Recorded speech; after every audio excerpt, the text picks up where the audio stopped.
pencampuran hutang. Perdata dibagi menjadi 4 yang Akibat hukum pencampuran hutang. Pencampuran hutang adalah salah satu cara. Assalamualaikum warahmatullahi wabarakatuh. Kami dari kelompok 4 Hukum Perikatan akan mempresentasikan hasil dari kerja kelompok kami mengenai percampuran hutang. Poin pertama, apa itu percampuran hutang?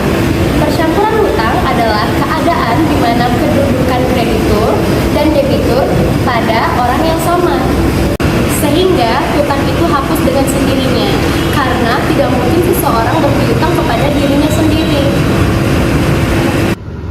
Dasar hukum pencampuran hutang dalam pasal 1381 angka 5 KUH Perdata yang menyebutkan bahwa hutang dapat hapus karena bersatu dalam diri orang yang sama atau pencampuran hutang. Artinya, jika kreditur dan debitur menjadi satu orang, misalnya karena warisan, maka kewajiban hutang otomatis hilang.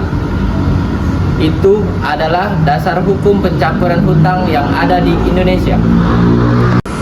Berikut cara terjadinya pencampuran hutang. Pencampuran hutang terjadi ketika kreditur dan debitur bersatu dalam satu pihak yang sama. Artinya, orang yang berhutang dan orang yang berpiutang menjadi satu pihak, sehingga hutang tersebut dihapuskan. Berikut contoh videonya.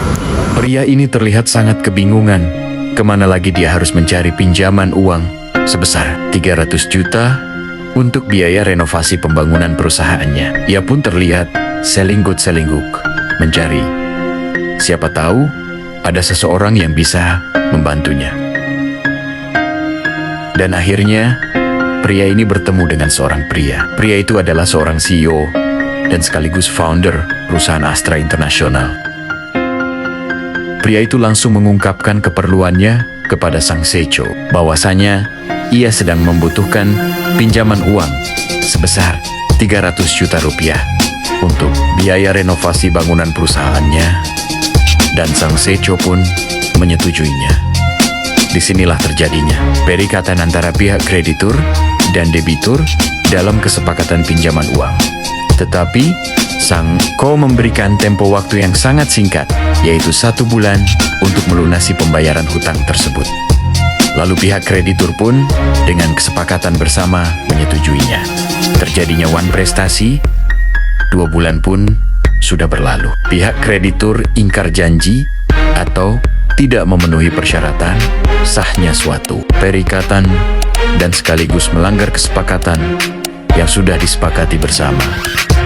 Menurut keterangan pria ini sebagai pihak kreditur, ia menjelaskan bahwa perusahaannya sedang mengalami krisis finansial akibat perusahaannya jatuh bangkrut, dan pria itu pun kebingungan dan sudah kehabisan akal. Bagaimana lagi cara untuk membayar uang pinjaman tersebut? Lalu, pria itu pun meminta saran dan solusi kepada sang bos bagaimana cara penyelesaian hutangnya. Bos mengatakan, daripada Anda pusing memikirkan bagaimana cara membayar hutang tersebut, bagaimana kalau perusahaan Anda saya beli saja. Sang bos pun menawarkan akan membeli perusahaan pihak kreditur dengan nominal 1 miliar rupiah sebagai jalan keluar dari sana masalah ini dan menjadi perikatan baru, dan sebagai putusan hilangnya perikatan yang lama.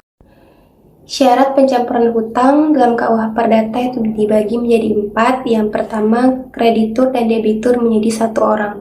Yang dimaksud dengan satu orang, pencampuran hutang hanya dapat terjadi apabila si kreditur pihak yang berpiutang dan si debitur pihak yang berhutang menjadi kedudukan yang sama.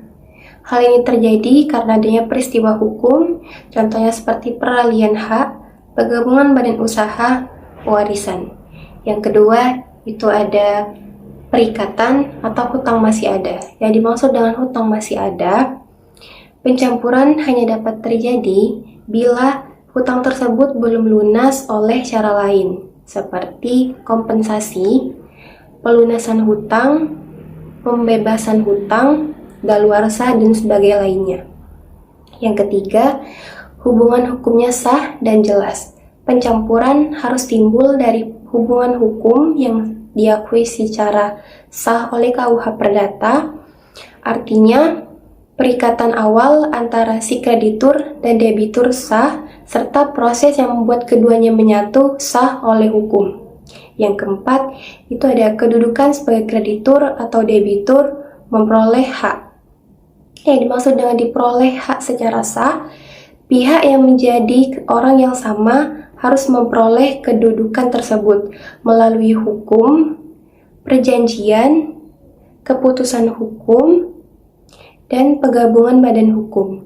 Bila dia 4 tersebut terpenuhi, maka adanya akibat hukum, yaitu hapusnya demi hukum. Akibat hukum pencampuran hutang, perikatan langsung hapus secara otomatis karena tidak mungkin seseorang menagih dirinya sendiri. Semua hak menagih berakhir, begitu juga kewajiban untuk membayar. Terjadi penghapusan hutang tanpa perlu pernyataan khusus. Selanjutnya, percampuran hutang adalah salah satu cara hapusnya perikatan hutang yang terjadi ketika kreditur dan debitur menjadi satu orang, sehingga perikatan hutang tersebut hapus secara otomatis berdasarkan pasal 1436 KUH Perdata. Ini berarti bahwa ketika menjadi pemilik piutang dan juga menjadi orang yang berhutang, maka hutang tersebut dianggap lunas dan tidak perlu dilakukan pembayaran lagi.